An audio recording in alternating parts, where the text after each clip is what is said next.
ஒண்ணுமே பண்ணல. பெரியவர் எதுக்கு அடிச்ச? பெரிய வச்சுனா என் ஃப்ரெண்டு நான் ஃபோன் பண்ணேன். ஃப்ரெண்டுனா அடிச்சிருவியா? எப்படி நீங்க சப்போர்ட் பண்ண முடியும்? இல்லப்பா ஃப்ரெண்டுனா அடிச்சிருவியா? நீ வா நீ வெளில வா.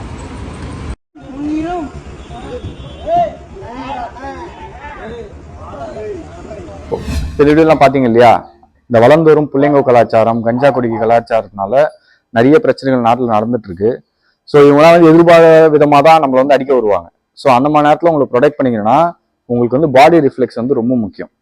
பாடி ரிஃப்ளெக்ஸ்ன்றது ஒன்றும் இல்லை, நீங்கள் அடிக்க வரும்போது உங்கள் கையை ரைஸ் பண்ணுறதோ இல்லை ஆட்டோமேட்டிக்காக வந்து நீங்கள் உங்கள் பாடி வந்து பின்னாடி போகிறதோ இதெல்லாம் தான் பாடி ரிஃப்ளெக்ஸ். ஸோ இது வந்து ஆட்டோமேட்டிக்காக இன்பில்டாக உடம்புல வரதுக்கு சின்ன சின்ன ட்ரில்ஸ் இருக்குது. அதை பண்ணிங்கனால போதும். அது என்னென்னு ஒன்று என்ன சொல்கிறேன் பாருங்க. ஷோல்டர் டேப் பண்ணுங்க.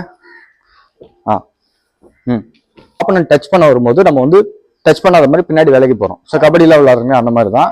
ஸோ டச் பண்ண இது வந்து ஆட்டோமேட்டிக்காக வந்து பாடியோட ரிஃப்ளெக்ஸ் இம்ப்ரூவ் பண்ணும். யாராவது நம்ம அடிக்க வரும்போது நம்ம பாடி வந்து ரியாக்ட் பண்ணும்.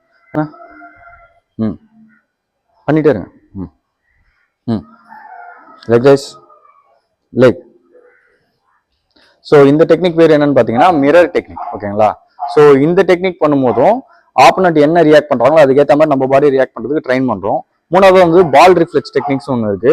அது வந்துச்சுன்னா ஆப்போசிட்ல இருந்து பாலை த்ரோ பண்ணி நம்ம மிஸ் பண்ற மாதிரி, இல்லைன்னா வால்ல பாலை போட்டு கேட்ச் பண்ற மாதிரி, இந்த மாதிரி ட்ரைனிங்ஸ்லாம் பண்ணும்போது ஆட்டோமேட்டிக்காவே வந்து நம்ம பாடியோட ரிஃப்ளெக்ஸ் வந்து இம்ப்ரூவ் ஆகிடும். அதே மாதிரி வந்து பார்த்தீங்கன்னா நம்ம கிட்ட ஆன்லைன் ஆஃப்லைன் கிளாஸ் ரெண்டுமே அவைலபிளா இருக்கு.